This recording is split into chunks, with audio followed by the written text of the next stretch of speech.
हर हर महादेव। तो आज आम बाहरलु बाबा कपिलेश्वर पाखे जल अभिषेक करने।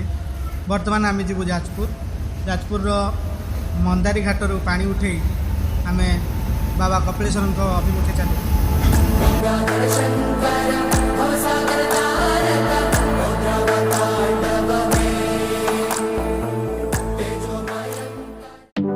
तो आम अभी चलू मंदारी घाट।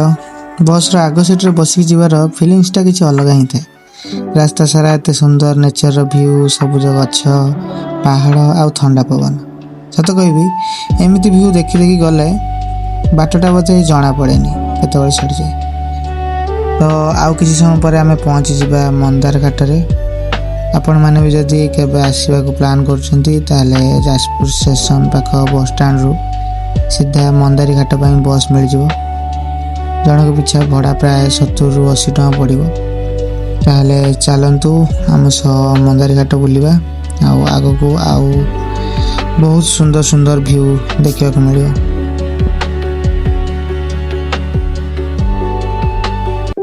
तो वर्तमान आम पहुँच जाइछु मंदारी घाट रे।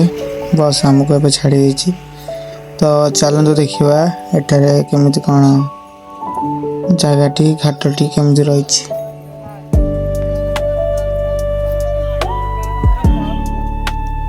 बहुत बढ़िया पेड़ा मिलला। पूरा घाट पाखर पेड़ा गछ।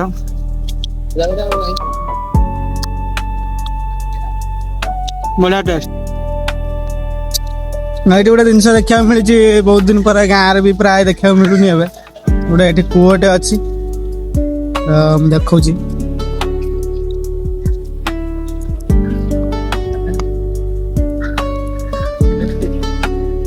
प्राय गहिरिया कूटे।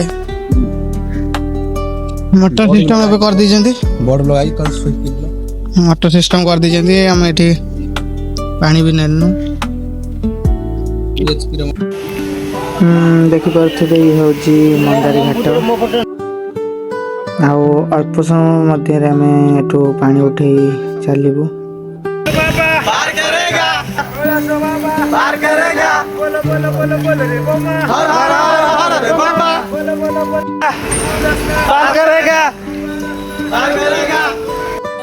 अबे पानी भार कांधे धरी आम यात्रा आरंभ कर देखा मिली सुंदर प्राकृतिक दृश्य।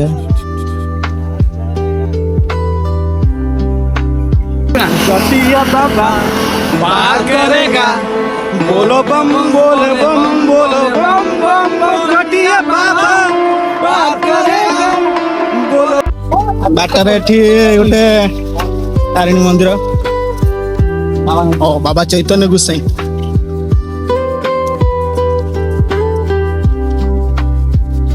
बढ़िया पहाड़ पहाड़ व्यू सब अच्छी जाऊँ पाखापाखि 30 किलोमीटर आमको चलिया पड़ो। खाली पादर भी आम जाऊँ। गोड़ अवस्था पूरा बेकार हो सारे। खाली पिचु रास्ता कंटिन्यू जाई जाई बेकार हो। तथा आम चलीचु बाबा नाम नहीं ओम नमः शिवाय। पाखापाखि 10 किलोमीटर चली सारे। गुड़र माने बेहाल गुड़ पूरा पाद अवस्था भारी खराब। माने बाहर बाजी सारे गुड़र एक सब आम जोता पिंधिकी गाड़ी रे साइकल रे जीवा आसिया। जिते खाली पादर चलवाटा हो पाद हाल से हम से बाबा दयारू बाबा टाणी जाते अल्प बाट गोड़ को बोका बनई जावाक पड़ू कहले चलो। गोड़ को आम बोका बनई जाऊँ। गोड़ को बोका बनाऊँ जे आउ 5 किलोमीटर चल कि 10 किलोमीटर चल आगू गने मंदिर पड़ पाखर पाइजु। से बाबा नाम नहीं चलीचु देखा। आउ पाखापाखि बोधे से 10-12 किलोमीटर ना 10-12 किलोमीटर आउ 10-12 किलोमीटर भितर आम जा पहुँच जीवु कपिलास टेम्पल। देखिए बाबा केमी कौन आमको नहीं जाऊँ। बहुत कष्ट लगुच किंतु कष्ट भी गोटे भक्ति भाव अच्छी जोटा कि मीठा मीठा କଷ୍ଟ ଇଏ ଗୋଟେ ଡିଭୋସନାଲ ଏକ୍ସପିରିଏନ୍ସ। ଆମେ ଆସିକି 15-20 କିଲୋମିଟର ଚାଲିଲୁଣି କିନ୍ତୁ ଜଣା ପଡୁନି, ପାଦକୁ ଟିକେ କଷ୍ଟ ହଉଛି କିନ୍ତୁ ତଥାପି ଆମେ ଚାଲିଛୁ। ସାଥିମାନେ ଚାଲିଛନ୍ତି ଖାଲି ପାଦରେ ସବୁ। କାଲି ପାଖାପାଖି ରାତି 10ଟାରେ ଆମେ ମନ୍ଦିର ପାଖରେ ପହଞ୍ଚି ଯାଇଥିଲୁ। ବର୍ତ୍ତମାନ ସକାଳୁ ଦେଖିଲା ବେଳକୁ ଜଣେ ବାବାଙ୍କ ବେଶରେ ଆସି ପହଞ୍ଚି ଯାଇଛନ୍ତି। ବାବା ଯେମିତି ନିଜେ ଦର୍ଶନ ଦେଲା ଭଳି ଲାଗୁଛି, ଦେଖିପାରୁଥିବେ।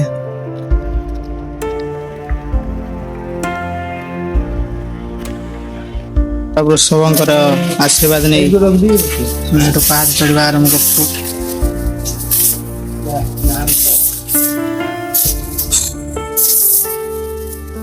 ନିଶ୍ଚିତ ଭାବରେ ଯଦି ଭିଡ଼ିଓ ଭଲ ଲାଗୁଛି ଲାଇକ୍ ସେୟାର କରନ୍ତୁ। ଏତେ କଷ୍ଟ କରିକି ଆମେ ଆପଣଙ୍କ ପାଇଁ ଚେଷ୍ଟା କରୁଛୁ ଭିଡ଼ିଓ କରିବା ପାଇଁ। ଏବେ 1352ରୁ ଅଧିକ 1352 ପ୍ଲସ୍ ପାହାଚ ଯିବାକୁ ପଡ଼ିବ। ନମୋ ପାର୍ବତୀ ପତେ ହର ହର ମହାଦେବ। ଚାଲିଲୁ ଆମେ ବାବା କପିଳେଶ ଅଭିମୁଖେ,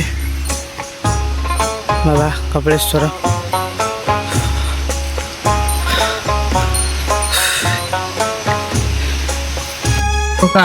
ଏତେ କଷ୍ଟ କରିକି ଅବସ୍ଥା ପୁରା ବେହାଲ। ଏଠି ଝରଣାରେ ଆମର କିଛି କାଉଡ଼ିଆ ଭାଇ ମାନେ ଗାଧଉଛନ୍ତି।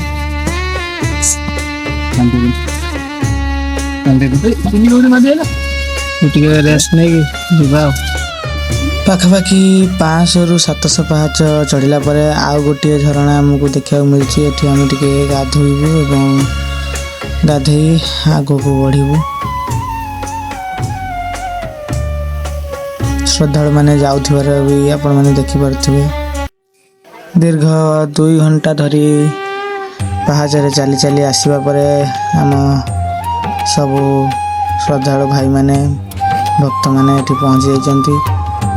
ଦେଖିପାରୁଥିବେ ସବୁ ଥକାରେ ଶୋଇଛନ୍ତି।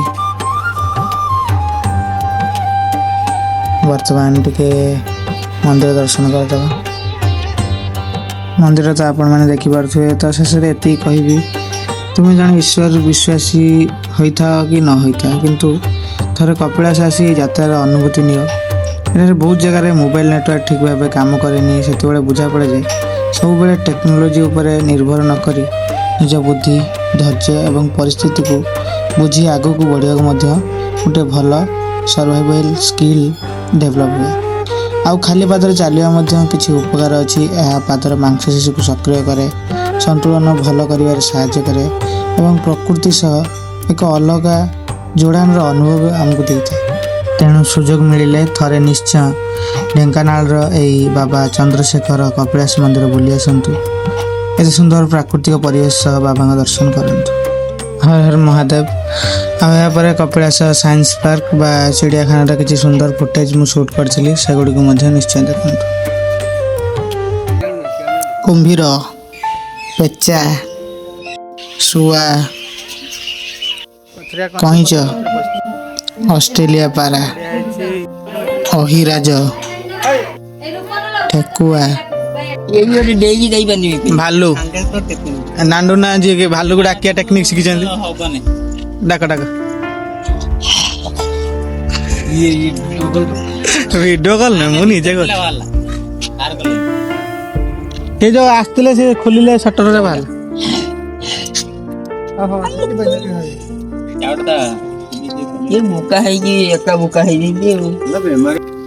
ଉଟ ପକ୍ଷୀ, ମୟୂର, ସାରା ମୃଗ ହାତ ପୁରା